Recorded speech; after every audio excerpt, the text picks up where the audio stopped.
Buen día, soy el doctor Mario Alberto José de los Santos, soy médico psiquiatra y hoy quiero transmitirles mi opinión, mi experiencia respecto al fenómeno suicida y de cómo de alguna forma podríamos disminuir o combatir. Estoy seguro que siempre es la educación lo que nos va a ayudar a rescatar a la gente. Sin educación no vamos a poder hacerlo. La salud no solo es el bienestar físico, es el bienestar mental y es el bienestar social, no solo la ausencia de enfermedad. Entonces, los médicos hemos visto solo la parte médica, pero no estamos viendo la parte mental ni la parte social. Ahora nos estamos dando cuenta que la parte mental juega un papel muy importante. En Estados Unidos, la quinta truncal, aparte de ginecología, pediatría, medicina interna, cirugía, es psiquiatría. Entonces, los médicos de primer nivel deben de tener la capacidad para poder atender los principales padecimientos mentales, que de acuerdo a la única, y de hecho encuesta nacional de padecimientos mentales que hay, indiscutiblemente es la ansiedad, es la depresión, es la esquizofrenia, es el uso y el abuso de alcohol, tabaco y drogas, tema que nos preocupa demasiado. En los últimos 3 años se ha triplicado el consumo de sustancias y obviamente el suicidio en sí no es un diagnóstico médico, es una causa de mortalidad de forma violenta, como puede ser un accidente o como puede ser un homicidio. El suicidio es algo que es prevenible. Los jóvenes piensan en la muerte como pensar en si existe Dios o no existe Dios, qué significaría morir o no morir. Desafortunadamente son muy impulsivos y son una población muy vulnerable. Obviamente a veces factores de estrés, yo siempre digo que hay 3 tipos de suicidio: el que se suicida en el nombre de Dios, esto del Estado Islámico que se suicida frente a una mezquita; el que se suicida por desamor, o un problema de pareja, en el fondo quisiera matar a la otra parte y se andan matando a sí mismo; y el tercer grupo es el más frecuente, yo creo que es por desesperanza. La desesperanza puede ser dada por una enfermedad médica, como cáncer, sida, insuficiencia renal o algún diagnóstico que el paciente pueda percibir como catastrófico, o por una enfermedad militar. Obviamente las enfermedades mentales son más frecuentes de lo que pensamos. Al año se calcula que 1 millón de personas se están suicidando y por cada suicidio que hay en la comunidad hay 20 intentos de suicidio. ¿Qué estamos haciendo? Primero, tenemos no que tener miedo al pensamiento suicida, sino más bien identificarlo, verbalizarlo y pedir ayuda. ¿Todo paciente con pensamiento suicida necesita atención? Seguro que sí. Quien está pensando en la muerte como una alternativa de solución a sus conflictos, obviamente necesita ayuda y hay que establecer cuál es el diagnóstico de lo individual a lo social. Pero indiscutiblemente lo individual juega un papel muy importante. Ha habido varias generaciones de familias, como la familia Hemingway, donde hubo 5 generaciones de suicidios. Un médico una vez me decía: mi padre se suicidó, mi abuelo se suicidó, ¿cómo voy a morir yo? No, no haga eso, por favor. ¿Qué le quiere decir a sus hijos? Pues los padecimientos mentales y el abuso de alcohol son un factor de riesgo muy alto. La depresión, la ansiedad, la desesperanza, los problemas económicos, los problemas familiares, a veces llueve sobre mojado a las personas y obviamente el pensamiento de muerte es un pensamiento que, si bien puede ser planeado previamente, en la mayoría de los casos es un acto totalmente impulsivo. Lo que necesita la persona que está pensando en la muerte, en verdad, lo único que necesita es que alguien le escuche. Que alguien le escuche y que alguien lo escuche incondicionalmente, y obviamente no lo va a tener que acompañar el resto de su vida. Los médicos de primer nivel yo creo que tienen que prestar mayor interés al estado emocional de sus pacientes en lo individual y del bienestar emocional de sus familias en lo social. A veces la violencia familiar juega un papel importante y son factores de riesgo. Los abusos sobre los menores son un factor de riesgo. El abuso de alcohol o de sustancias son un factor de riesgo. Pues con el abuso de alcohol y de sustancias tenemos serios problemas. 3 de cada 4 personas entre 15 y 35 años abusan del alcohol. Obviamente la mezcla entre alcohol y estados depresivos, el riesgo se incrementa de forma significativa.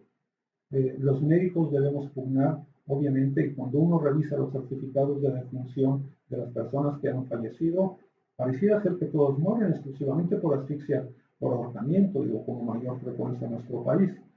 Sin embargo, no buscan el diagnóstico que hay detrás desde el punto de vista mental o desde el punto de vista social, que se podría clasificar de acuerdo a la clasificación internacional de enfermedades respecto a factores de padecimientos mentales en las heces o cuestiones que tienen que ver con el ambiente y la sociedad.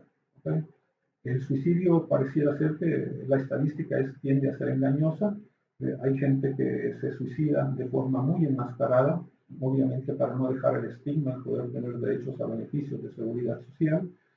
Y obviamente la estadística es como muy compleja, muy compleja. En otros países, cuando alguien tiene un pensamiento suicida, en automático se le avisa a la autoridad y la autoridad lo obliga a seguir un tratamiento y si es necesario una hospitalización. ¿Nosotros qué podemos hacer? Yo creo que el primer nivel de atención tiene que detectar a tiempo el bienestar de sus familias. Tiene que hacer un trabajo de campo junto con trabajo social y junto con psicología. Si la familia no está bien, no van a estar bien. Muchos padecimientos mentales tienen un alto componente de heredabilidad. Obviamente, los niños con trastornos de déficit de atención, los problemas de dependencia al alcohol, el trastorno bipolar, la esquizofrenia o la depresión, o los trastornos de ansiedad o obsesivos compulsivos tienen un componente genético importante. Entonces, los padecimientos mentales se pueden presentar en un desequilibrio entre la heredabilidad y el ambiente. ¿Okay? Y obviamente los jóvenes son muy vulnerables. La madurez no se alcanza con la credencial de lector. La madurez cerebral se alcanza a los 20 o 21 años y esa es una edad de muy alto riesgo, desde caer en uso, abuso y dependencia de sustancias, obviamente a la impulsividad de cometer gestos suicidas. Ahora, los medios de comunicación juegan un papel importante. Debemos pugnar por la dignidad y por promover los valores en la sociedad y yo creo que muchos anuncios en los periódicos amarillistas sobre los eventos suicidas tienen un efecto negativo, tienen un efecto de eco. Esto está demostrado y obviamente eso corresponde a nuestros legisladores, no limitar la libertad de expresión, pero sí no poner fotografías, no poner métodos y ponerlo al interior en una breve nota, no es ocultar la información. Hablar sobre el suicidio es muy importante. No todo el paciente que tiene pensamiento suicida necesita ser hospitalizado y internado en un hospital psiquiátrico. Lo que necesita es la atención clínica y el apapacho como todo enfermo de sus familiares y sobre todo que estén al pendiente de ellos.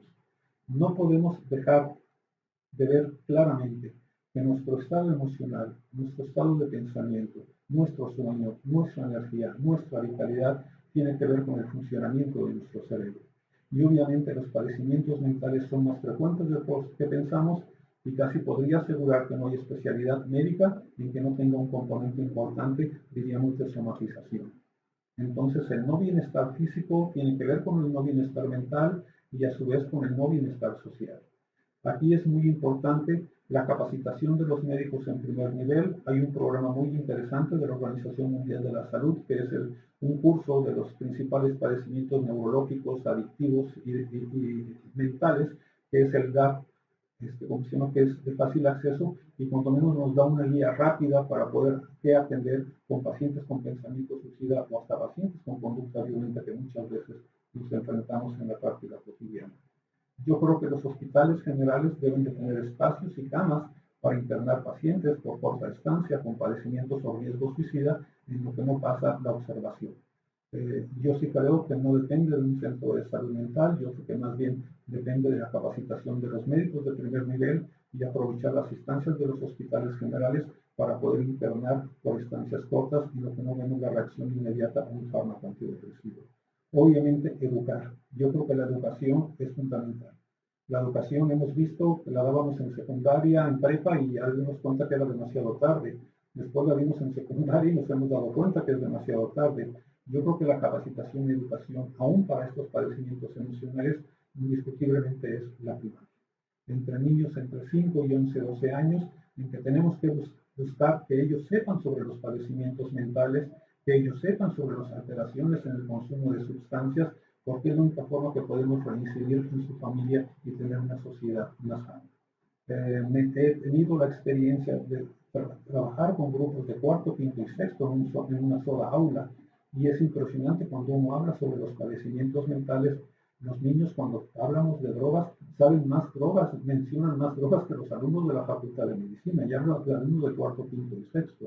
Y fácilmente los niños se acercan con uno después de la plática y dicen, mi mamá bebe de forma excesivamente, mi compañerito la ocasión anterior trajo una pipa con una hierba. Entonces, yo sí creo que si no trabajamos a nivel de educación desde el primer nivel, es importante. Atender el fenómeno suicida no solo corresponde a salud. Salud, desafortunadamente, tenemos muchos parches. El último es el Seguro Popular, cuando menos al que agradezco, que cubre los principales padecimientos mentales, pero sí tenemos que bajar los recursos a los médicos de primer nivel, porque ellos tienen derecho, dentro de las causas del Seguro Popular, a ciertos medicamentos. Tenemos que romper el estigma y los prejuicios sobre las enfermedades mentales, y yo sí creo que los médicos generales tienen que empezar a tratarse. Primero, hacer conciencia de su propia salud y de su salud mental. Si no están bien ellos, no los van a poder ayudar. Si no establecen diagnósticos, si no piensan en un diagnóstico, no lo van a poder establecer. Y los diagnósticos más frecuentes en psiquiatría en la consulta externa, te diría que son los trastornos depresivos, los trastornos de ansiedad y los trastornos por uso de sustancias. La esquizofrenia lo padece el 1% de la población. Hay padecimientos que vienen desde la infancia que son factores de riesgo importante en la vida adulta, que serían trastorno de déficit de atención con hiperactividad e impulsividad, y ahí agregaríamos algunos otros trastornos de conducta oposicionista o conducta desafiante o conducta disocial en los menores, que también son una población muy vulnerable a caer en el abuso de sustancias. Cuando hemos visto casos lamentables de suicidio, de conductas violentas en menores de edad o en adolescentes, nos damos cuenta que los problemas no aparecieron de la noche a la mañana, ya venían tiempo atrás, pero tuvimos un sistema de educación que no lo detectó y en lugar de tratarlo, lo expulsó. Y tenemos un sistema de salud que no lo manejó, en lugar de tratarlo, pensó que era mala crianza de la mamá. Pero tenemos que entender que hay muchos problemas de conducta que vienen de los niños, que tienen que ver con factores biológicos, como tienen que ver con factores de crianza, que obviamente nos están repercutiendo en la sociedad. Igual como se enferman los individuos, se enferman las familias y se enferman las sociedades. Obviamente sí tenemos que tener un sistema de salud más fortalecido, los sistemas de emergencia listos para contener las llamadas de pedir auxilio y obviamente a su vez las instituciones de emergencia como Cruz Roja, Bomberos, Protección Civil, realmente acudir a un llamado ante una persona que piensa en la muerte. Una urgencia psiquiátrica, la gente se puede estar esperando en una plaza, en una banca, debatiendo sobre si se mata o no se mata. Entonces, aquí lo importante es tener la ayuda. En Coahuila tenemos una tasa de suicidio de entre 5.6 o a lo mejor 6.2 suicidios por 100.000 habitantes. No es la tasa más alta del mundo, es 16 suicidios por 100.000 habitantes, pero eso no significa que las tendencias han ido creciendo. Y este año, particularmente, marzo y abril, parecía ser que tuvimos el doble de suicidios del año pasado en los mismos meses, cosa que nos alertaba. Yo creo que esta es una oportunidad y yo veo que ahora el Congreso del Estado está buscando hacer la parte que le corresponde en cuanto a legislación. Yo veo que el sistema de salud está reaccionando ante el fenómeno del suicidio y también veo que la sociedad está apoyando y están participando grupos de ayuda, gente que da consultas gratis. La única parte que me preocuparía es que muchos de ellos no sean lo suficientemente capaces para poder diagnosticar los padecimientos mentales y piensen que solo con decir que la vida vale mucho, que le eche ganas, que lo acompañen en ese momento, pero no necesariamente sería la solución de los enfermos mentales. Entonces, habría que educar para hasta qué punto un padecimiento mental necesita un tratamiento farmacológico o no necesita un tratamiento farmacológico. Igual como hemos avanzado el conocimiento en neurociencias y en otras áreas del conocimiento científico, en psiquiatría no es la excepción. Ya tenemos medicamentos muy accesibles, ya no solo es para grupos elitistas, son de fácil acceso, muchos de ellos no son adictivos, no implican riesgos y obviamente tenemos que entender que la depresión, la ansiedad, los trastornos obsesivos compulsivos, si bien no son curables, sí son tratables y no podríamos decir que el tratamiento será para toda la vida. Cada historia será diferente, pero obviamente hay que preguntar dentro de todo, en todo momento sobre pensamientos de muerte, no tenerle miedo a preguntar sobre el pensamiento de muerte. No tener miedo a preguntar sobre cómo se siente emocionalmente, cómo está de energía, si disfruta la vida, si está triste, si siente ansiedad, si siente nerviosismo, si piensa que la muerte es una solución para sus problemas. Yo creo que el médico tiene que meterse un poco más allá de los problemas físicos y tiene que meterse en los problemas emocionales del paciente, que todo funciona en el sistema nervioso central, pero si una madre no está bien, repercute en los hijos, si un padre no está bien, repercute en la familia. Si un niño no está bien, repercute en el resto del sistema familiar. Pues los padecimientos mentales no aparecen en la menopausia ni en la edad adulta. Realmente la mayoría parece, muchos desde antes del nacimiento, desde la concepción, ya vienen con alguna desventaja. Y obviamente los primeros 2 años de vida. Yo creería que si todos nuestros niños tienen los primeros 2 o 4 años de vida sanos emocionalmente, cubriéndoles sus necesidades, no solo físicas, sino también afectivas, con una madre estable emocionalmente y una estabilidad en la familia, seguramente vamos a tener una sociedad más sana en el futuro.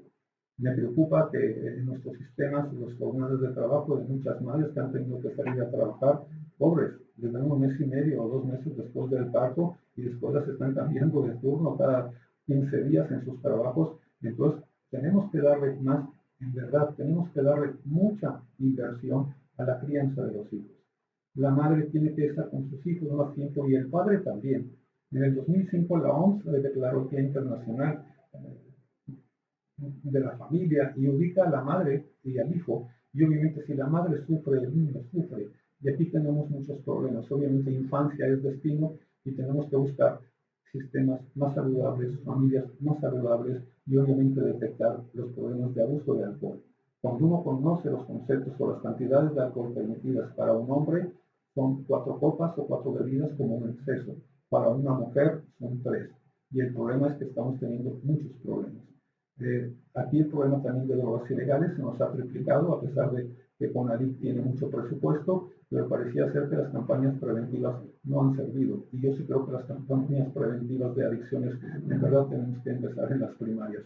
Las secundarias ya fue demasiado tarde y también tenemos una sociedad poco equilibrada. Es ilegal que los menores consuman tabaco o alcohol y la mayoría de ellos han consumido tabaco o alcohol antes de los 18 años y la familia son corresponsables de esto. Entonces, de alguna forma, yo diría que voltear a ver el suicidio como un problema social, como un problema mental, como un problema de todos es muy importante. Quizá uno diría, con criminología, uno es el que comete el suicidio, pero es la sociedad quien lo está ejecutando. Obviamente la desigualdad, el pobre acceso a los servicios de salud juega un papel importante.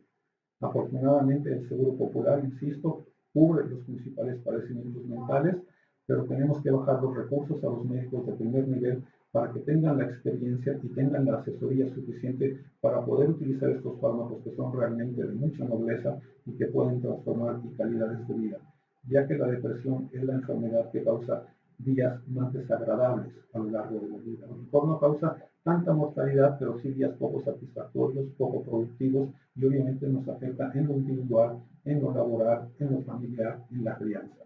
Pues la Organización Mundial de la Salud calcula que para el año 2025 la depresión está dentro de la segunda causa de incapacidad en el mundo laboral. No podemos tener una maestra depresiva frente a un grupo de 30 o 40 niños. Entonces yo creo que tenemos que tener conciencia de los padecimientos mentales, romper los prejuicios de la atención psicológica psiquiátrica. Los prejuicios son hijos directos de la ignorancia. A la gente le cuesta trabajo buscar ayuda psicológica y psiquiátrica, pero lo más difícil es buscarla. Y aún una vez que llegan a la consulta se dan cuenta que no es nada diferente, al contrario, se sienten comprendidos, se sienten entendidos y obviamente van a entender muchos de los síntomas que han estado viviendo muchos años o cíclicamente, pero que no dependía de su voluntad. Ahora sabemos que las personas tardan entre 15 y 25 años en buscar ayuda para sus padecimientos mentales, lo que implica que pasan muchos años de su vida con días poco satisfactorios o poco agradables o poco productivos. Entonces, aquí es muy importante la detección de los padecimientos mentales, buscar el bienestar individual y el bienestar social, buscar que los jóvenes tengan mayor acceso, obviamente, a educación, a espacios recreativos, a espacios de cultura, espacios de expresión y obviamente también trabajar con los adultos mayores, que es una población que también el suicidio es muy alto. No porque la gente es mayor de edad, el suicidio es la única solución. Yo he visto pacientes, adultos mayores, que están en estados de depresión y obviamente que piensan o cometen suicidios de alta letalidad y han logrado salir de ellos y con un tratamiento restablecen su vida funcional bastante bien y siguen una vida agradable. Entonces no podemos pensar en cuanto a que el suicidio es un acto totalmente de libertad. Filosóficamente puede ser ese último acto de un hombre libre, pero realmente cuando lo vemos en nuestra sociedad de desigualdad, de inequidad, de pobreza, de pobres accesos a los sistemas de salud, estamos pensando que hay una parte del Estado que ha estado quedando mal. Los sistemas de educación juegan un papel importante Los sistemas de emergencia juegan un papel importante. El 911 ahora ya se está vinculando a la gente que tiene pensamientos suicidas y puede referir algún servicio en su auxilio. Entonces yo creo que estamos aprendiendo y creciendo de la experiencia. Yo creo que cada uno de los hospitales del Estado debe tener unos espacios para poder internar pacientes con padecimientos mentales por corta estancia, en lugar de estar construyendo hospitales psiquiátricos por todo el Estado. Cuando se ha construido el CESAM en Saltillo, la OMS nos ha criticado, pues ha dicho que hubiéramos hecho 11 camas en un hospital junto a Piedras Negras, 11 camas en otro hospital en Torreón y otro en Monclova. Un centro en Saltillo no resuelve los problemas de todo el Estado. Entonces, los centros de alta especialidad pareciera ser que no resuelven. Yo creo que el problema principal del suicidio está en primer nivel de atención. Los médicos familiares, los médicos del Seguro Social, los médicos del ISSSTE, cuando uno habla de suicidio, todos voltean a ver a Salubridad, pero nadie voltea a ver al Seguro ni al ISSSTE. Y el único que invierte en salud mental es Salubridad, pero solo se invierte en 2%, y de ese 2% el 80% va a hospitales psiquiátricos. La gran ventaja ahora, creo yo, insisto, es el seguro popular, lo que se han abaratado los medicamentos por ya tener la existencia de genéricos y muchos de ellos ya haber perdido la patente, y eso abarata mucho las cosas. Lo difícil es que no haya acceso a ellos. Y yo sí creo que los médicos, la familia, los pacientes, no pueden tenerle miedo a un tratamiento. No hay mayor conocimiento que la propia experiencia. Tengo muchos años en esto y les podría decir que a la mayoría de la gente tenemos buena respuesta con los tratamientos antidepresivos o con los tratamientos para cualquier otro tipo de padecimiento mental. No podría decirles que curamos los padecimientos, los médicos no curamos ni la diabetes, ni la presión alta, ni la tiroides, solo se controlan, pero los padecimientos mentales tampoco podemos considerar que el tratamiento va a ser para toda la vida. Tenemos que individualizar el caso y obviamente en cada caso el tratamiento va a ser temporal. Pero los tratamientos realmente no corren ningún riesgo, y aún no tratar los niños con TDA, con hiperactividad impulsiva de la infancia, son un alto riesgo de abuso de sustancias y de cuadros depresivos en la adolescencia. Entonces yo creo que hay muchas patologías o padecimientos que tienen que ver desde el kinder, desde la primaria, desde la angustia de separación, las conductas antisociales, las conductas oposicionistas, las conductas desafiantes, los niños con enuresis, encopresis, que maltratan a animales, pareciera ser que tienen un alto riesgo de tener conductas antisociales más adelante. Obviamente el suicidio es un fenómeno muy complejo en el que hay muchas variables. En verdad creo que no se va a erradicar, pero sí tenemos que ofertar mejores servicios de salud y tenemos que buscar que las gentes hagan conciencia de cómo están mentalmente. Hagan un momento, un espacio, un breve espacio de introspección, si disfrutan la vida, si se sienten tristes, si están cansados, si tienen actividad mental, si se sienten inseguros, si no duermen bien, si tienen ansiedad, o si se sienten tan abrumados por los problemas que a veces piensan que es mejor quitarse la vida. El problema de la muerte, finalmente la muerte todos la vamos a tener, la única diferencia es que nos espera un tiempo diferente de vida a cada uno de nosotros. Y obviamente la muerte de forma violenta por suicidio tiene graves repercusiones en el sistema familiar o en el sistema laboral o educativo si se comete en una de estas áreas y tiene un efecto importante. Y obviamente muchos otros familiares se pueden quedar con la idea de que si el primo o el amigo se suicidó, ellos también se van a suicidar. Ahora tenemos una gran adoración para la muerte y los jóvenes tenemos que hacer jóvenes que tengan más resiliencia, más tolerancia a la frustración. Ahora a los menores les quitas el celular y cometen gestos suicidas. Habría que aclarar que hay dos tipos de población, un suicida y un parasuicida. El suicida es el que realmente se va a suicidar, que tiene gestos de alta letalidad. Y el parasuicida son gestos de baja letalidad. Diríamos que son más frecuentes, biológicamente son diferentes. Hay más mujeres con gestos parasuicidas y hombres por su mismo temperamento es el que más cometen el suicidio. ¿Okay? Entonces, estas variables yo creo que juegan un papel muy importante. Yo creo que la educación, el bienestar social, el acceso a los servicios de salud, tener mejores infraestructuras, yo creo que juega un papel muy importante para abatir los índices de suicidio. Y el aprender a escuchar sin juzgar, el ser empático en el momento de los demás. ¿Okay? En Estados Unidos hay un puente en San Francisco donde la gente emblemáticamente va y se suicida. Lo que hizo el Estado fue poner un guardia y cada vez que veía que alguien estaba ahí merodeando la barda, quitándose los tenis para empezarse a subir a la barda y lanzarse, obviamente el oficial se ha acercado con ellos y a todos o a la mayoría ha logrado persuadir de buscar ayuda y que no es la solución. A algunos se les fue, pero diríamos la mayoría se pueden rescatar. Aquí ahora las redes sociales, alguien publica en redes sociales, ahora les da, antes había cartas póstumas, ahora son redes sociales póstumas. Obviamente también yo diría que habría que estar mucha vigilancia. Me ha preocupado que alguna vez algún adolescente publica que se va a suicidar y obtiene 100 likes, pero nadie le habla para pedirle auxilio, ofrecerle ayuda, ¿no? Entonces yo sí creo que tenemos que buscar una sociedad más prosocial y tratar de detectar todas las psicopatologías de los niños, los adolescentes que sean disociales o antisociales, ¿ok? Porque estos nos van a generar una serie de problemas importantes. Infancia es destino. Si creamos niños sanos, vamos a tener adultos sanos. Pero también es importante reconocer nuestra genética. Si tenemos genética para adicciones, para obesidad, para diabetes, para ludopatía, no, tenemos que estar muy al pendiente y no arriesgarnos. Y los adolescentes, en verdad, no superan la adolescencia a los 18 años con la credencial de lector. La adolescencia es un poco más adelante. Y es una edad que los vuelve muy vulnerables a caer en usos, abusos y caer en uso habitual o dependencia de alguna sustancia, cosa que de alguna forma sigue siendo preocupante. Lo que pasa es que tenemos que hacer lo legal posible y lo legal imposible, y obviamente sistemas de salud que ofrezcan ayuda más rápida realmente. Uno cuando va a un sistema de salud, he escuchado que en el ISSSTE pueden tardar 10 horas desde que llegan hasta que salen para un servicio. Eso no es suficiente. Si en el Seguro Social la cita con el psiquiatra se la dan a 3, 4 meses, tampoco es suficiente. Son los médicos familiares. Son los médicos familiares los primeros que tienen que prestar atención al estado emocional de sus pacientes y de sus familias, advertir a tiempo que el consumo de alcohol y de drogas es peligroso y está demostrado que tiene una importante influencia en sus pacientes. Obviamente, si el médico tiene problemas de alcohol, no va a diagnosticar a nadie que tiene problemas de alcohol. Igualmente, si un médico le grita a un paciente, yo te diría, ya son todos los pacientes que tenemos enfrente. Entonces, el médico tiene que rescatar esa imagen de apostolado, de buscar el bienestar de la sociedad, de buscar el bienestar no solo físico, en verdad, no solo físico, mental y social.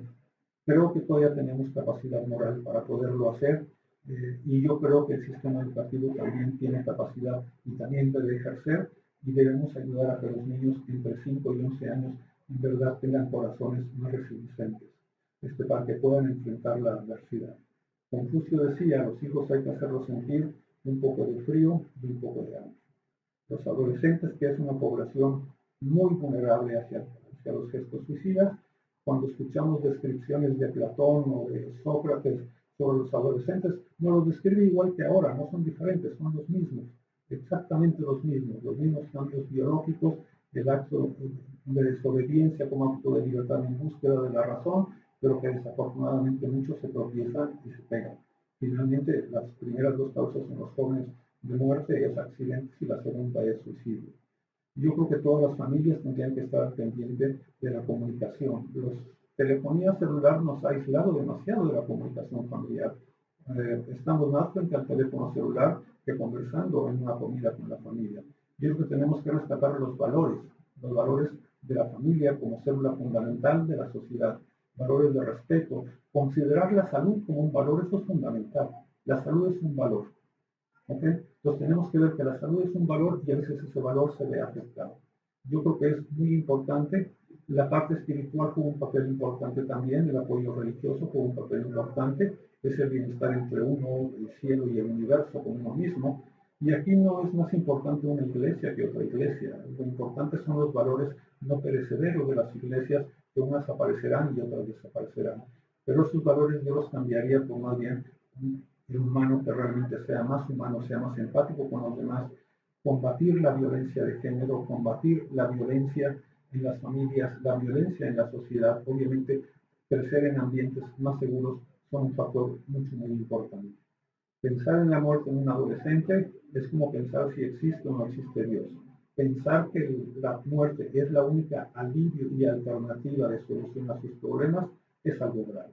Y cuando estamos frente a un caso de estos, estamos obligados a hacer una buena historia clínica que tenga que ver no solo la parte física, sino la parte mental y la parte social que está haciendo que la persona esté pensando en la muerte. Obviamente establecer un diagnóstico médico. Los diagnósticos en psiquiatría son tan confiables como los diagnósticos en cardiología. Si utilizamos los instrumentos del CIE-10 o el DSM-5, todos vamos a hablar el mismo lenguaje. Las guías clínicas nos han venido a facilitar las cosas. Los médicos tenemos que hacer una medicina más defensiva cada día y obviamente cuando estamos frente a un paciente con conductas suicidas, yo creo que es importante asentarlo en una nota y que el paciente firme y la familia firme de un compromiso de responsabilidad de darle un seguimiento y las primeras semanas sería conveniente una cita cada semana o antes de ser necesario apoyarnos en la parte psicológica y obviamente empezar un tratamiento que les puede dar la oportunidad de cambiar su vida. La vida es resolver problemas, la vida es enfrentar problemas, pero el balance fundamental, una misión fundamental es ser felices. Y los padecimientos mentales, los padecimientos sociales son los que nos complican la felicidad de la gente.